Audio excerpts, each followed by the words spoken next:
Пані та панове, 44-й день російського...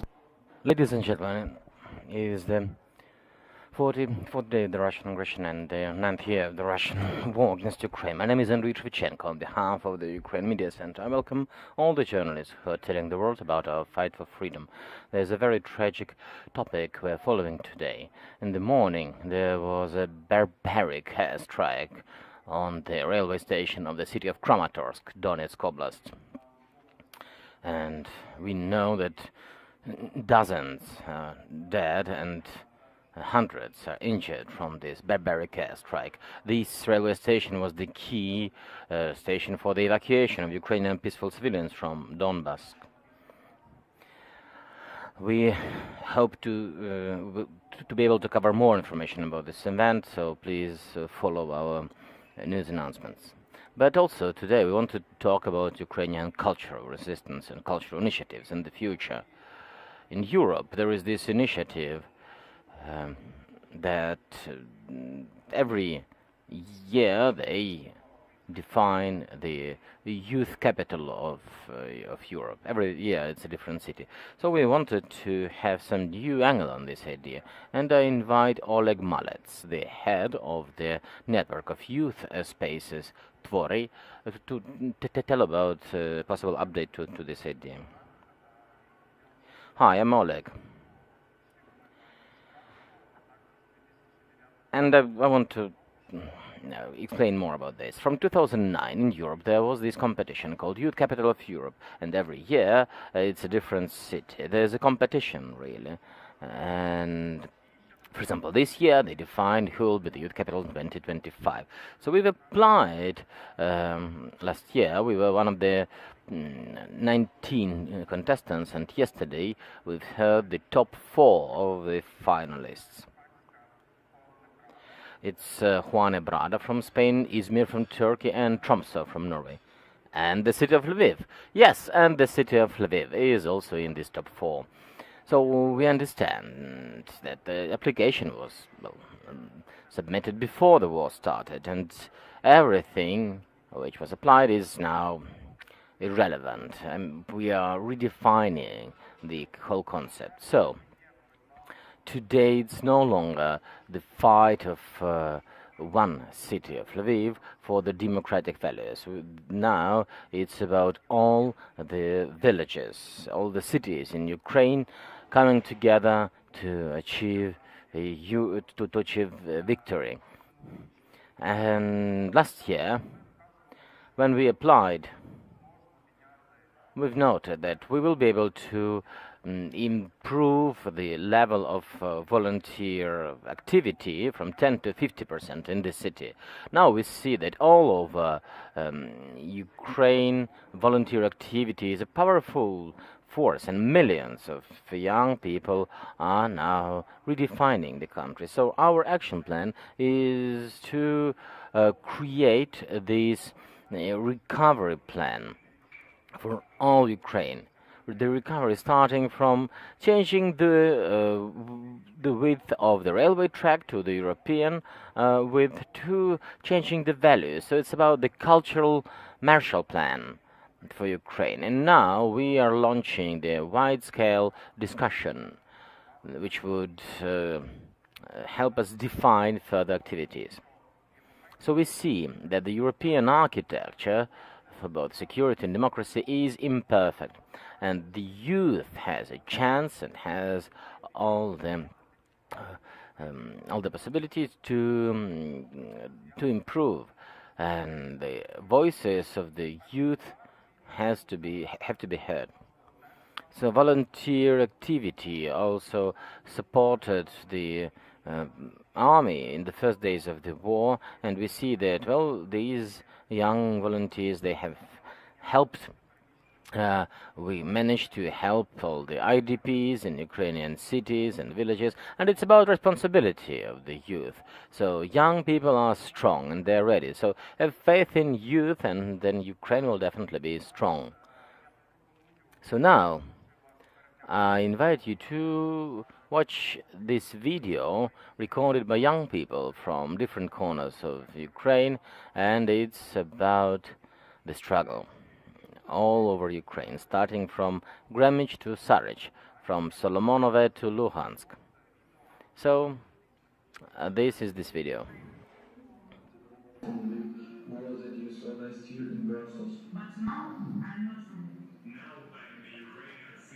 Youth rights. We plan to develop the youth center and unite with the NGOs to create the policies, have work, have fun. But all Ukrainian youth live in war.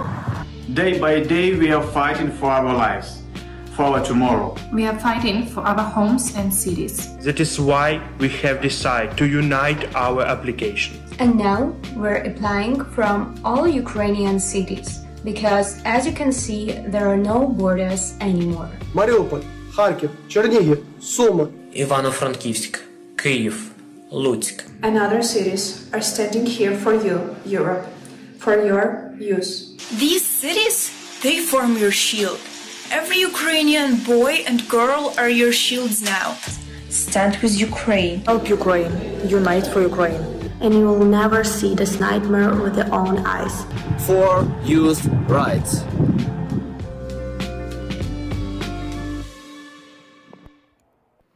І до нас приєднає. Now, online, we will talk to Maryna Popatenko. She is Deputy Minister of Youth and Sport in Ukraine, and Taras Topolya, the leader of the Ukrainian rock band, ANTYTILA. Irina, so what's the opinion of the ministry about this initiative? Hi, the ministry, the government of Ukraine. Once again support this beautiful initiative of the city of Lviv, and we have already had the competition, Youth Capital of Ukraine, and Lviv was the first winner of it, so it would be a great continuation of this initiative. You want to show the whole world a city which has good tools to work with young people, so that these tools could be scaled up all over the world, all over Europe. And I would like to say thanks to the team of Lviv, who now reapplied. They don't give up, and they reapplied for the European Youth Capital 2025. And well, you inspire faith, and faith is what we all need now. So this team which was preparing this application, which was fighting, and which has this first victory, well, it shows a good example for all of Ukraine. The country has to have faith in our victory, and we hope that it comes swiftly. As Deputy Minister of Youth and Sport, it was a great honor for us to facilitate this application, so we are proud with this joint small victory in this front. But a lot of things are ahead of us, and indeed we have to start thinking about the full recovery and the different approach to work with the youth. And Ukraine can be the example where when we have to look into the values of young people all over the world. And this is what we can start doing today, and we will do it today. And the participation in this competition, yes, indeed, it's not only Lviv applying, but all the small towns and villages and cities of Ukraine. They are united, and we have to talk about Ukraine all over the world. We want to show that we strive to live in a free, democratic society. And today our young people show this wish to be free, to be strong, and to choose the future. And today young Ukrainians help repel the Russian aggression on different fronts, military or information front, and we hope that team of Lviv will be a great representative of all the Ukrainian youth in this competition. You're great. Your ministry is with you, and now we have to fully rebuild the work with the youth all over Ukraine. Taras Topolya from ANTYTILA. Taras, in your opinion, why young people and why Ukrainian cities and villages deserve to be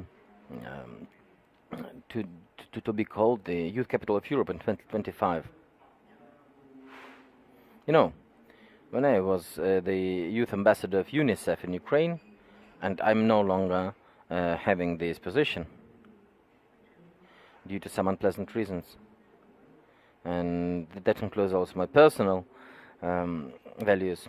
Well, back then we had many meetings with young people as part of the Europort project. We've had over 100 meetings with youth in Ukraine. I've visited different cities. We've been discussing, asking questions, dreaming, supporting the projects of each other, and did a lot so that youth policy in Ukraine would be sustainable and would have good and positive results. And when before the war, these applications were submitted from different cities, including Lviv, mostly they had some practical angle. So volunteer activity and great youth activity, it helped different sectors. It was an impact to Ukrainian development and also local development of Lviv. And yeah, that is correct. But now I want to draw your attention that if we will not have this opportunity in 2025, it will also be significant. Ukrainians are showing that we are ready to defend the ideas and the principles which are shared with all the democratic world, all the open world. So this practical action where we are showing our strength and resilience, it goes hand to hand with certain symbols. So Ukraine now is the trendsetter, which is setting not only the human trend in the world, but the political trend. I think you're already experiencing this. When we win, we will be living in a totally different reality, where calling oneself a Ukrainian would be a dream for many. And I hope that we will be selected in this competition. And then it would be a victory for everyone, not only Ukraine, but the whole world. Because not only practically, but on the level of symbols and meanings, we will show what the new world is about. And what does it mean to be a young person in the world? What should be the values and how these values should be defended?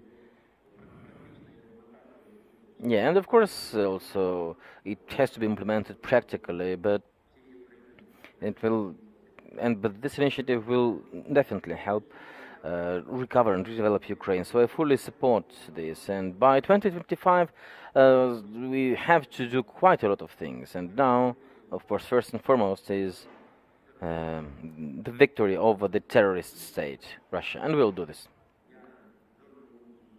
I have no doubt. Thank you. I'd like to say thanks to our online guests. And Oleg, I have a final question to you. What would be the input for the European culture? What can Ukraine give for Europe? What can Ukraine add for the continent? Well, what we see now, we see this unity of Ukrainian young people, Ukrainian people over peace and further prosperity. And we see that in Europe now there are many processes which are happening slowly. For example, there are many international youth organizations who are still unwilling to exclude their Russian partners, Russian representative offices. And still, Russian organizations are listed as partners of these structures. So, this is very, very red tape. And Ukrainians are taking drastic but proper and decent decisions. So these proper decisions are very needed in Europe now. Thanks to Oleh Malets, Taras Topolya and Maryna Popatenko for this initiative. Thank you.